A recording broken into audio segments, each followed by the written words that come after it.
Layla was eager to try out a few of the other things she had brought along with her. "Do I really have to worry about something like this?" Quinn said as he picked up a clove of garlic. "Inspect." "A clove of garlic. Due to your heightened senses, the piece may test extremely bad. Safe to consume." Quinn had actually expected this result before even using his inspect skill. The taste of food had slightly changed ever since his evolution. The only thing that still tasted fine for him was meat. Before touching any of the other items, Quinn made sure to use his inspect skill on each one. First was the metal cross. "A religious symbol that has no effect." Then the chain. "A silver chain that is made up of 92% silver. Wearing the item can be used as a fashion accessory." Quinn asked, "I kind of get the cross, but what about the silver? And they're just for werewolves?" Suddenly, Layla's eyes started to sparkle up. The first vampire was said to be cursed by the god Apollo, to be burnt by sunlight. Then, when the man tried to touch Artemis' bow, she cursed the human further to be affected by silver.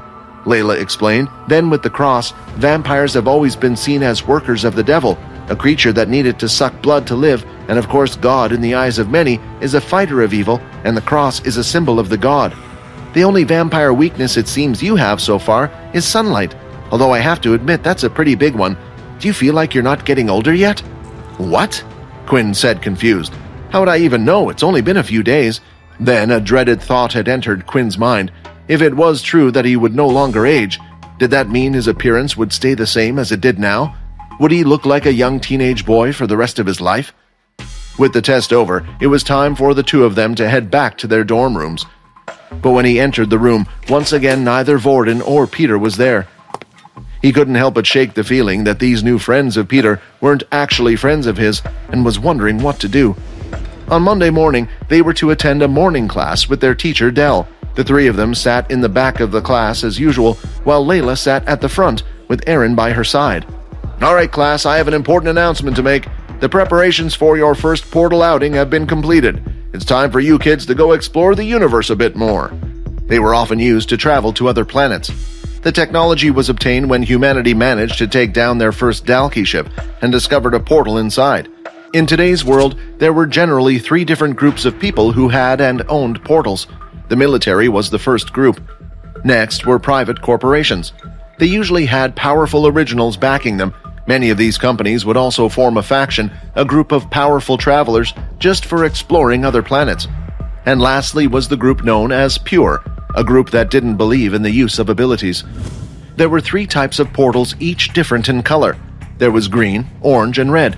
Green meant that the planet it led to had already been explored, and there were human shelters that had been built. The next was orange. This meant that the planet hadn't been fully explored yet.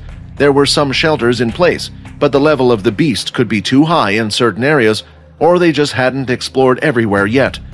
And finally, the red portals. These were unexplored planets. There were no shelters for regular humans to live in. Only travelers or military personnel would usually go into these portals for exploration, and the worst thing about them was they didn't know if the Dalki were on the planet as well. A student then raised his hand while seated in the center of the class.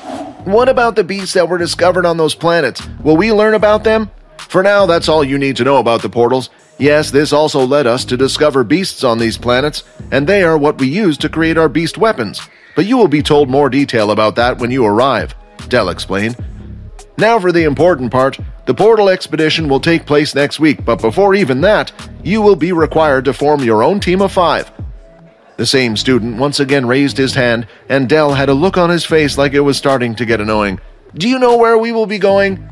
"That information will be revealed to you on the day. Many of you here have family members who, if they knew where you were, would send guards out to protect you on these planets, but that wouldn't be fair, especially since we will also be assessing you on this. Now, if there aren't any more questions, your combat classes for today are canceled. Today you are to form a team of 5 and report back to us by the end of the day." Vorden then turned his head immediately. "Hey, Quinn, you want to be on the—" But standing by Quinn's side already was Layla, who had sprinted from the front of the class to the back. "Hey, do you want to make a team with me, Quinn?" Layla said, smiling. Sure," Quinn answered. Truthfully, Quinn wanted to ask Layla to be on the same team. They didn't know how long their first assessment was going to take, and if he was to get hurt or injured, he was going to need a blood source of some type. Even if Vorden didn't like it, he knew this was going to happen. "Hey, Quinn, do you mind if I join as well?" he said, smiling, trying to hide his annoyance. "Of course, and Peter as well."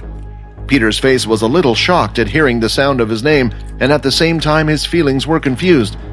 "Yeah, that would be good," Peter said.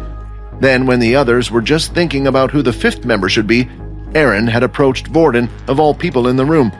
"I want to make a team with you." Hi, Quinn here. Wondering what happens next? If you want to jump the queue and unleash all episodes, click on the link here and install the Pocket FM app. Catch our next episode only on Pocket FM Universe.